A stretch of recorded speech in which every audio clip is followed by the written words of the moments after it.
I'm good. I'm good. Just tell you guys,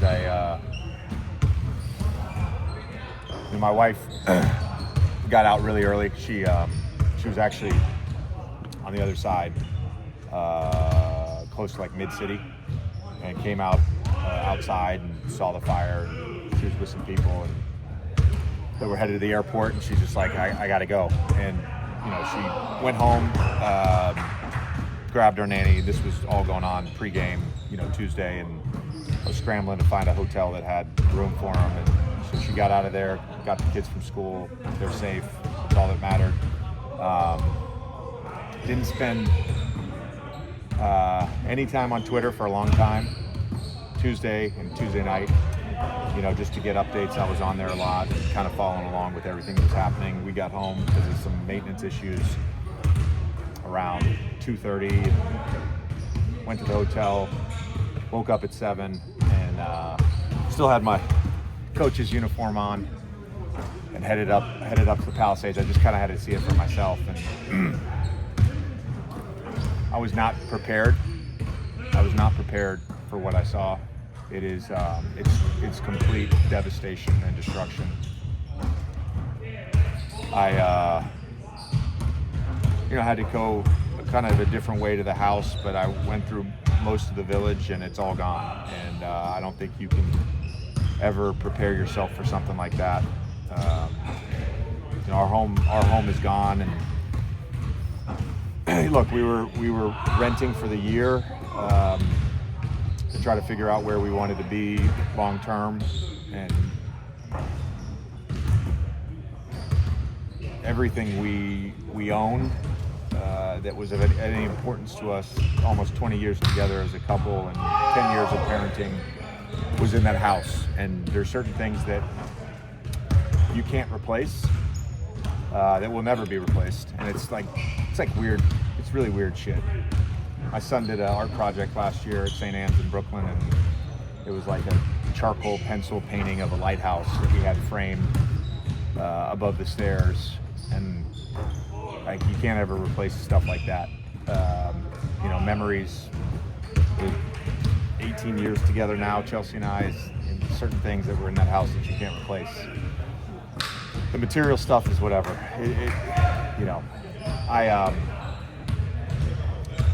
I think my family and I were processing the self side, the individual side of losing your home, and you don't ever want to wish that on anybody. It's an awful feeling to lose your home. I think what has happened over the last 72 hours, from me being up there and from having a number of people that had homes in the Palisades that are also staying at the hotel, you really get a sense of just the communal destruction. And I got back to the hotel, and of course my wife and I are emotional. I'm not sure I've wept or wailed like that in several years. And she said to me, I was very hesitant to move out here. I was very hesitant to, for you to go into coaching. I've never loved living somewhere more than I've loved Brooklyn, and I've never loved the community more than I love the community I've had in Brooklyn. And then, it's like we move out here, and the Palisades community has really just been so good to us, and I think that's the part for us that we're really struggling with, is just the loss of community. And I've recognized that people make up community, and we're going to rebuild, and we want to help lead on that. But all the churches, the schools, the library, like, it's all gone. And I think the thing that hit home for us the most was Tuesday night. The rec center caught on fire, and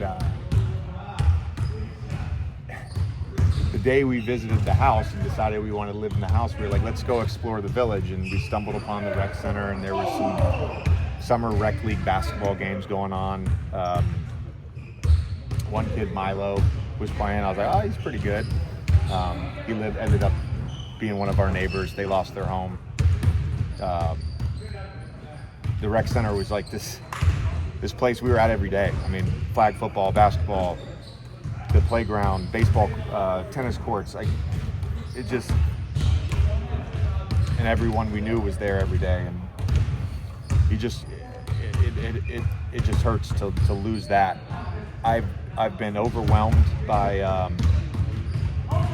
the outpouring of support and love that I've felt, that my family has felt, from friends, family, people around the NBA, people in Los Angeles. I think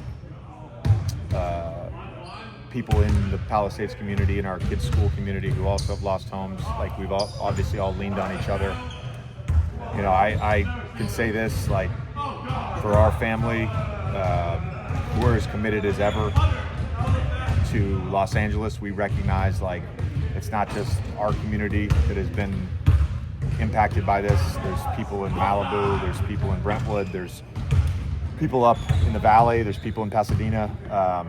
It's all over LA, and if there's anything we can do to help and lead, we will. And we're still going to try to, we're still figuring that out. It's still pretty fresh, but we're committed to helping other people as much as we can, and we're going to do that. And we recognize that it's going to be a long process. And I'll share this as well. Like, part of our community is here in the building, and Dan Grigsby, first moved to the Palisades 4 decades ago, and he lived right by the rec center. We were just at his house for a holiday party 3 weeks ago, and that's gone. His 3 daughters live in the Palisades. That's gone. The general counsel that works with him, Josh Green, grew up in the Palisades. His house is gone. His parents' house is gone. Of course, Steve's house is gone. This has impacted so many people. I don't want people to feel sorry for me and my family. We're going to be all right. We're going to be all right. There's people that because of some political issues and some insurance issues, are not going to be all right. And we're going to do everything we can to help anybody who's down and out because of this. Austin mentioned the sanctuary aspect that a basketball gym provides for so many guys, and I imagine that's something you'll be able to tap into a little bit. There's also like a community aspect of sports, a power to it. Have you pondered what maybe the Lakers could do for the community, giving them just a little bit of respite from everything that's going on? Yeah. We certainly want to do everything we can within the safety parameters of what's going on in the city. We obviously want to give people hope, and we want to give people, I don't want to say a distraction, but maybe an escape. And we talked about it as a group before practice. Like, it is our responsibility, everybody in this building, to lead on this and to help people. You never know what that's going to look like specifically. You really don't, Dave. I think between myself, RP, I know the Bus family, Jeannie specifically, like, we're prepared to do whatever it takes to help Los Angeles. What did being in the building today for practice, what did that do for you? What did that mean for you, especially coming off the last 76 hours, 48 hours? Yeah. I think I have a pretty strong ability to compartmentalize things. Tried to get out of that with therapy, but the therapist didn't do his job, so still compartmentalizing. Being here for me was great because it gave me something to look forward to, honestly. Being around the guys and coaching, and I told them this. We're prepared for whatever tomorrow. We obviously are going to work with the NBA, the Spurs, the city, and do what's right. I want to play tomorrow. I want to coach tomorrow. I want these guys to play tomorrow. And if we can play, we'll play. And I do believe that for everybody that has been impacted by this, there is a grieving process. there is a healing process. I can only speak for myself. Part of my healing and grieving process is being here with these guys and coaching basketball. JJ, you kind of think about sports as a metaphor for life. Are there things that you learned through your career you try to impart on your sons, like at times like this, and you and your wife kind of share with them to, to find that meaning and how you can affect things? Yeah, I mean, we had a lot of conversations over the last 2 days. I think the kids they're upset about a lot of things that they lost. Baby Fuddle Wuddle being one of them. Stuffy. They're devastated about the rec center. I don't think I've told you guys this. I signed up to coach their winter league team, and based on the schedule, I was going to be able to help out in about half the practices and half the games. Our first practice was Wednesday afternoon, so they woke up Tuesday morning thinking they were a day away from practicing with their friends and having me coach their practice. The thing that I've always talked with them about is valuing people over things, and that's how I live my life, and that's how Chelsea lives her life, and that's how our kids are being raised. And I think this is a great opportunity for them to learn that and to just embrace it and love on people, which they're doing today. Okay, so sorry for your loss. How have you seen the organization support you and the rest of the staff? The Lakers have been incredible. You go down the list, but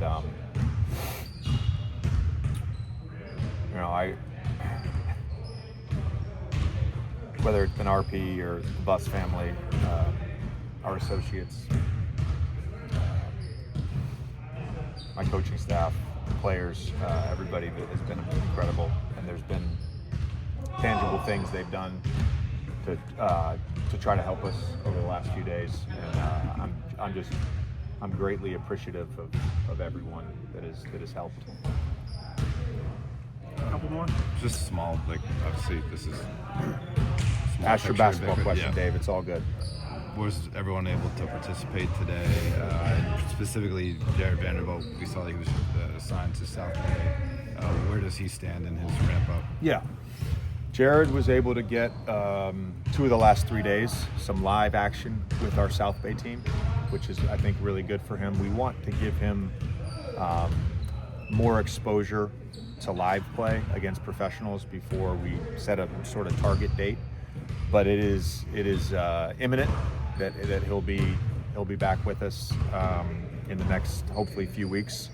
But again, I think no setbacks, lots of progress.